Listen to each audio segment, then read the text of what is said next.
ಶಾಂತಿ ಸಭೆಯನ್ನು ಕರೆಯಲಾಗಿತ್ತು. ಶಾಂತಿ ಸಭೆ ವಿಫಲವಾಗಿದೆ. ಯಾಕೆ ವಿಫಲ ಆಯಿತು, ಏನು ಸರ್? ಶಾಂತಿ ಸಭೆ ಅನೇಕ ಸಲ ಕರೆದಿದ್ದಾರೆ.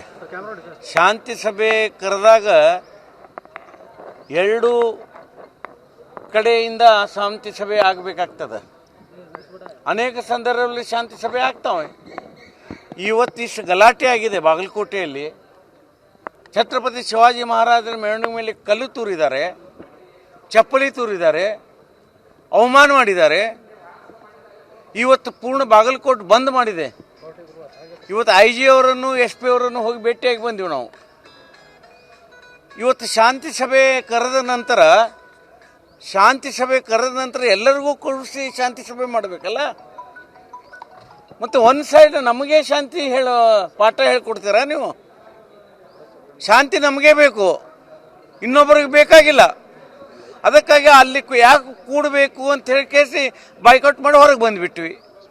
ಇಷ್ಟೊಂದು ದೊಡ್ಡ ಗಲಾಟೆ ಆದಾಗಲೂ ಸಹಿತ ಅವರನ್ನು ತಂದು ಕೂಡಿಸಿ, ಅವ್ರ ಹಿರಿಯರನ್ನು ಕೂಡಿಸಿ ನೀವು ಮಾಡಿದ್ದು ತಪ್ಪು ಅಂತ ಹೇಳ್ತಕ್ಕಂಥ ನೈತಿಕತೆ ಯಾವ ಅಧಿಕಾರಿಗೂ ಇಲ್ಲ. ಇದು ಆಗ್ತಾ ಇರುವುದೇ ಸರ್ಕಾರದ ಕುಮ್ಮಕ್ಕದಿಂದ. ಇಷ್ಟು ಧೈರ್ಯ ಹೆಂಗೆ ಬರ್ತದೆ ರೀ? ಶಿವಾಜಿ ಮಹಾರಾಜರ ಮೇಲೆ ಚಪ್ಪಲಿ ಹೋಗಿರ್ತಕ್ಕಂಥ ಧೈರ್ಯ ಹೆಂಗೆ ಬರ್ತದೆ?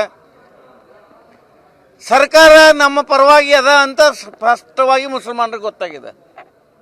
ಈಗ ಇರ್ತಕ್ಕಂಥ ಆವತ್ತಿನ ಔರಂಗಜೇಬ್ ಸತ್ತೋದ್ರು ಅವನ ಪುಡಿ ಔರಂಗಜೇಬಗಳು ಇನ್ನೂ ಓಣಿಯಲ್ಲಿ ಅದಾರ.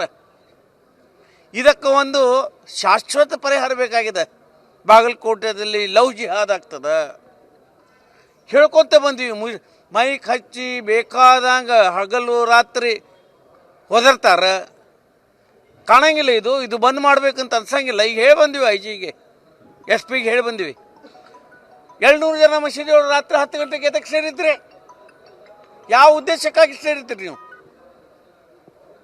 ನಮ್ಮ ದೇಶದಲ್ಲಿ ನಮ್ಮ ಮೆರವಣಿಗೆ ಆಗಬೇಕಂತಂದ್ರೂ ನಾವು ತುಡುಗ ಬುಡುಗ ಹೋಗ್ಬೇಕಾ?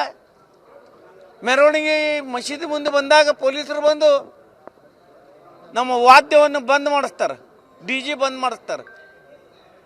ಅಂತಂದ್ರೆ ಎಷ್ಟರ ಪುಲಾಯಿಸ್ತೀರಿ ನೀವು ಮುಸಲ್ಮಾನರಿಗೆ? ಎಷ್ಟು ಅಂತ ಪುಲಾಯಿಸೋರು? ಒಂದು ಕೋಮಿನವರಿಗೆ ಸಭೆ ಕರೆಯಲಾಗಿತ್ತ? ಎರಡೂ ಜನ ಎಲ್ಲ ಕಡೆ ಯಾವಾಗಲೂ ಎರಡೂ ಕಡೆ ಕರೀತದ. ಇವತ್ತು ನಾವು ಅಷ್ಟೇ ಬಂದೀವಿ, ಅವ್ರು ಯಾರೂ ಬಂದೇ ಇಲ್ಲ. ಅಂದ್ರೆ ಅವ್ರಿಗೆ ಶಾಂತಿ ಬೇಕಾಗಿಲ್ಲ. ಶಾಂತಿ ಕೇವಲ ನಮಗೆ ಬೇಕಾಗಿದೆ, ಶಾಂತಿಗೆ ಅವ್ರಿಗೆ ಬೇಕಾಗಿಲ್ಲ. ಮುಂದಿನ ನಡೆ ವಿಚಾರ ಮಾಡಕತ್ತೀವಿ. ಮುಂದಿನ ಎಲ್ಲ ವಿಚಾರ ಮಾಡ್ತೀವಿ. ಒಂದು ಮಾತ್ರ ಸಾಧ್ಯ, ಫಸ್ಟ್ ಯಾವ ಶಿವಾಜಿ ಮೆರವಣಿಗೆ ಮೇಲೆ ಕಲ್ಲು ಮತ್ತು ಚಪ್ಪಲಿ ತೂರಾಡ್ಯಾರ ಅಲ್ಲಿಂದಲೇ ಇವತ್ತು ದೊಡ್ಡ ಪ್ರಮಾಣದಲ್ಲಿ ಶಿವಾಜಿ ಮಹಾರಾಜರ ಮೆರವಣಿಗೆ ಒಯ್ದು ಎಲ್ಲಿಂದ ಚಪ್ಪಲಿ ಬಿದ್ದದ ಅಲ್ಲಿಂದ ಹೂಗಳು ಶಿವಾಜಿ ಮಹಾರಾಜರ ಮೈ ಮೇಲೆ ಬೀಳಬೇಕು. ಅಲ್ಲಿವರೆಗೆ ಹೋರಾಟ ಮಾಡ್ತೀವಿ.